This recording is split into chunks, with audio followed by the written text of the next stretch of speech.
Wanted Sweetheart. Taga saan po kayo? Tarlac City. Oh, ilan taon na? 52. Ay, makasing edad lang. May electric fan po kayo dyan, ma'am? Maingay, ma'am? Wala po. Ano yung maingay? Parang kaluskos? Parang duaswang? Kasi maglupad kita di karon? Ingay. Tawag ko mo. Ba't yan eh? Wala na po. Ano po ba yun, ma'am? May katabi ako nag-ML. Ah, Nag-a-attack. yun po malo yung, yung tunog pala. Oo, yung mga effects. Oh, yung anak ko. Mm. Hmm.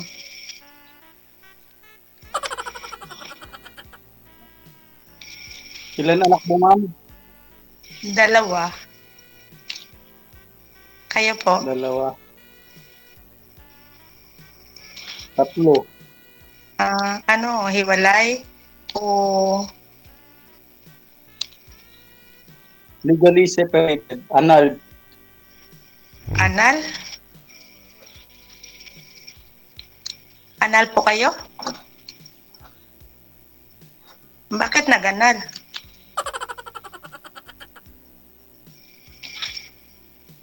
Ginusto niya, ma'am. Hindi ako may gusto. Oh. Ilan anak mo? Lahat ng mga sumasali dito, halos karamihan ng mga taga-Tarlac, anal sa asawa eh. May, di ba, kung nga, paano nag-grant, paano ho na kayo na anal, sir, ni misis mo?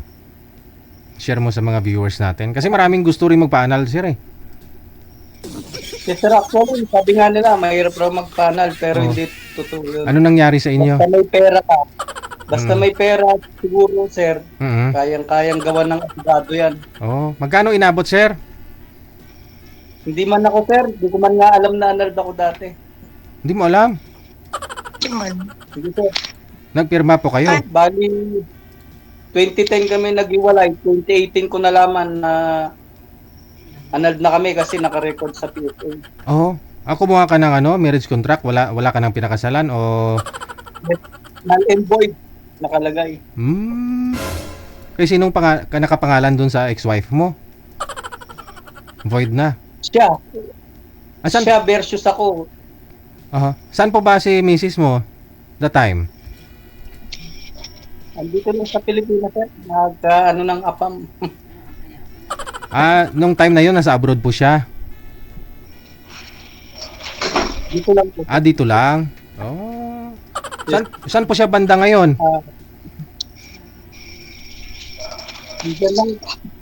Hindi ko na alam, DJ. Hindi ko na alam. Okay. Kasi wala na akong pakialam sa kanya kasi anal na kami. Yung mga anak po ninyo, nasa sa inyo ngayon? May mga asawa na po. Asawa na. May konting ako na kung nakalimutan ko na yung sasabihin ko. Regarding sa anal. Kasi ang pwedeng gawin ng babae, pinag-isipan ko pwedeng gawin ng, kunwari magpapaanal yung isang tao, mag-a-address sa hindi mo bahay, kasi hindi ka mag-a-attach. Ang gagawin ng abogado, mananalo nga sila. Paano kung ilalagay sa Manila Bulletin? Hindi mo naman mababasa yung Manila Bulletin na hinahanap ka pala. Pero kahit alam ko kasi ibang address naman in-invite ka, pinadalan ka, pero hindi mo naman natanggap. Kasi ibang address, no? Magaling po ang mga manlolokong abogado. Sila yung pinakamagaling na manloko. Ipapublish nga nila, hindi ka naman nagbabasa na hinahanap ka pala, no? Yes po. Yun ang pwedeng nangyari. Kasi yung dyaryo ngayon, hindi naman nauso. Yung tao, hindi naman nagbabasa nun, no? Pero yun pa rin kasi nire-required nila, no? Kahit sa PAO, no? Ipapublish nila sa dyaryo. DJ. Oo. Tapos ang dyaryo, yung hindi mo nababasa, Inquirer, ganun, Manila Bulletin. Di wala na. After 2 weeks yata, no? After 2 weeks, nawala kang, di ka nagpakita, nagparamdam?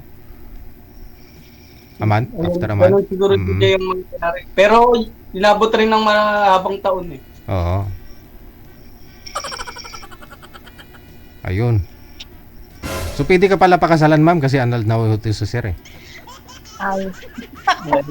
Anytime. Magkasundo. Ilan ba anak mo? 3? Ano, lahat? Babae, lalaki? Babae, lalaki. May mga asawa na. Maaga pa nag-asawa. Wala na sa akin. Ikaw lang nag-iisa? Wala ka nang kasama? Na anak mo? Wala. Kapatid ko lang, kapitbahay ko. Ganun ba? O mga bata nila nag-asawa, 52 ka, yung anak mo, ilang taon na ba? Yung panganay ko ay 26. Sunod-sunod sila. Sa akin, Ilan yung bata pa. Ang panganay ko, 17. Yung bunso ko, 14. Pero lalaki. Mga barako. 17. Parang bantayin pa. Oo. Kasi nag-asawa ako may edad na. Ano pa yung anak ko, bata pa.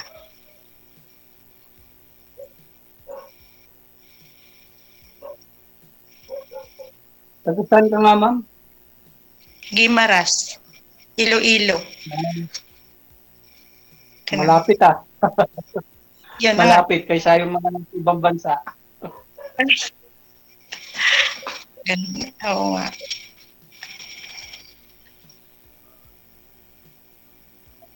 Ano yung tanong mo, ma'am? Parang wala naman kasi tanong na. Ano ba? Ikaw?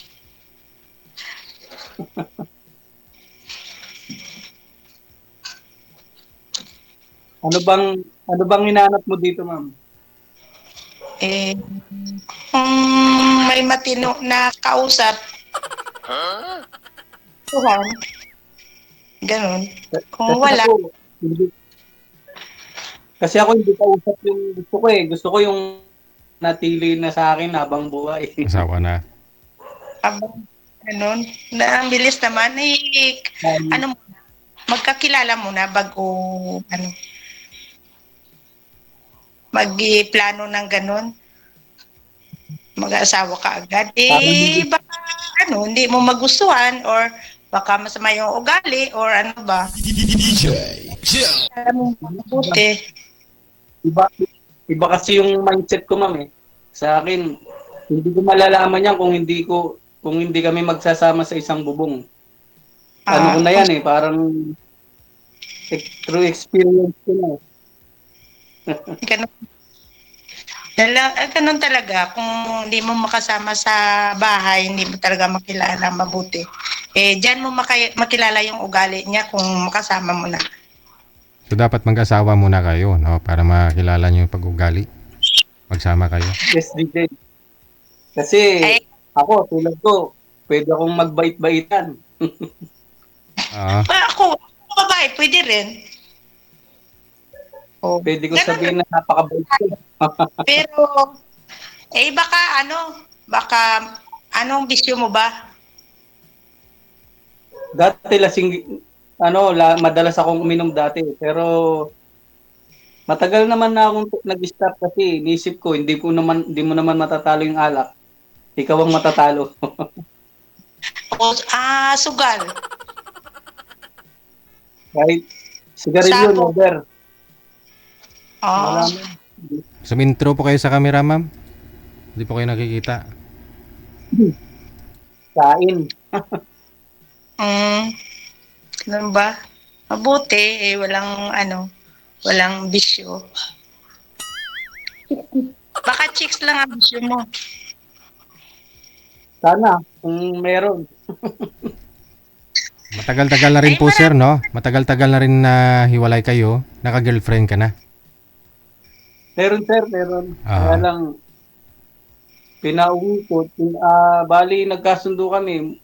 Dun, mas kailangan siya ng anak niya. Kaya, mas gusto ko sana yung wala nang pananagutan sa anak. Para ako oo. na lang ang panagutan niya. Bali ho, bata pa yung anak niya. Okay. Kailangan Oo. pang alalayan. Oo.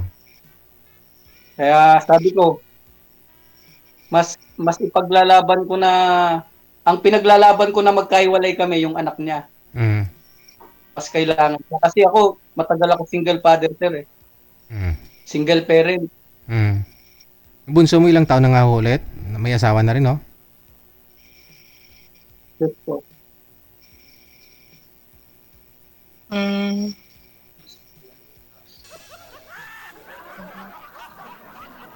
Ay ako, siguro, hindi siguro pwede kasi maliit pa yung mga bata pa.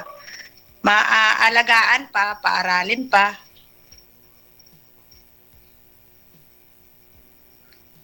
At saka siguro ang gusto mo mas bata-bata pa. Hindi ma'am. Kahit 70 years old. Grabe naman.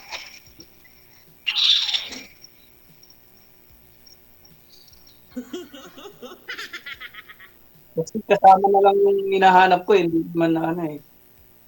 Ano pa trabaho mo? Driver ma'am. Kaya lang, endo ako ngayon.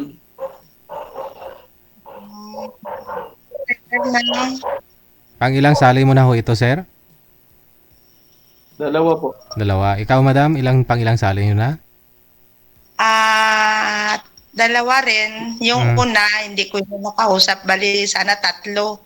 Yung una, hindi ko nakausap kasi mahina yung signal ko. Yung ikalawa, at saka ngayon.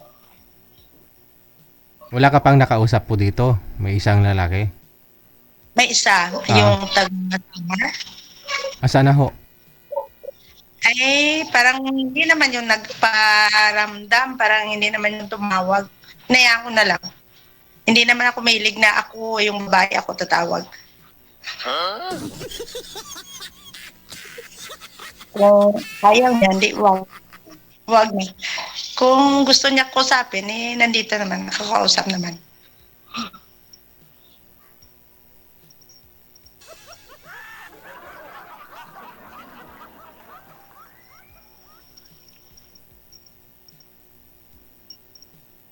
Ano na sir?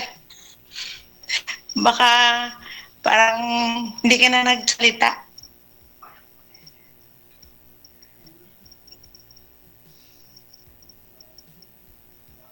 Wala na.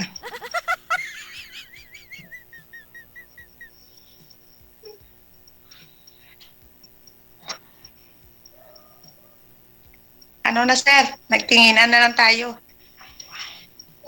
Ano ba itatanong mo ma'am?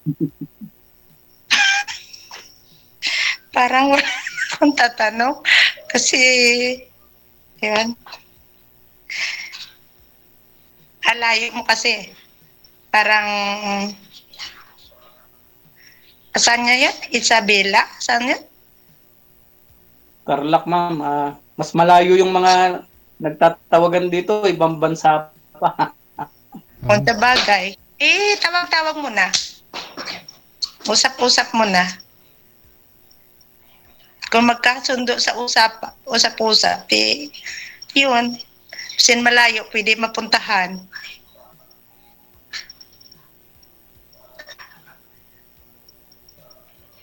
Hindi ka naman yata makapunta dito sa amin, layo eh.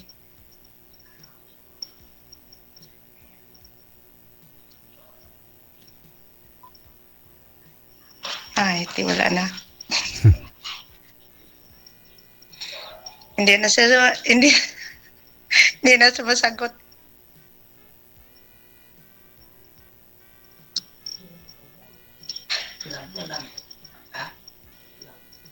Ano na, sir? Tuloy pa yung usapan ta o hindi na? Yung una mo nakasali, ano ba? Hindi, taga saan ba?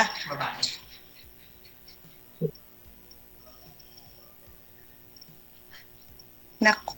May na-signal. Nakalimutan ko naman. Oh. Eh, hindi kayo nagkatuluyan? Nag-chat-chat lang din kami. Chat. O baka girlfriend mo pa yun?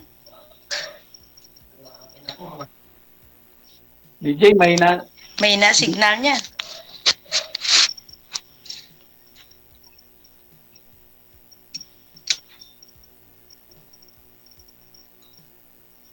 Nasa ibang bansa din.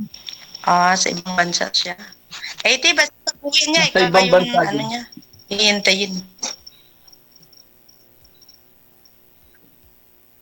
Nasa ibang bansa din. Oo. O nga, baka pag uwi niya, ikaw pa yung hihintayin niya. Basi magkita pa kayo. Wala naman. Wala naman. Ay, bakit nawala na? Eh, sabi mo nga, kahit malayo, eh, ano, bakit ayaw niya sa'yo? Hindi, Okay, ito na lang na. hindi na kami... Sir, kasi nga ho, ang gusto mo, wala nang pinapaaral, wala na hong dapat iniisip yung isang babaeng makakatuluyan mo, mapakasalan mo, no? Yun nga po yung dating naka-live-in po ninyo. Ngayon, ang tanong, pasado si Madam, hindi. Ano, sir, kailangan niya pang alalayan yung anak niya. Okay. So, no. Oh, okay lang. Okay. Okay lang. Thank you. Maraming salamat. Sir, thank you, sir. Bye. Okay. Okay. Huwag na natin patagalin pa, no? Kasi baka marami pa hong mga tanong na hindi dapat itanong. Mas maganda ho yung ano, no? Mas maganda ho yung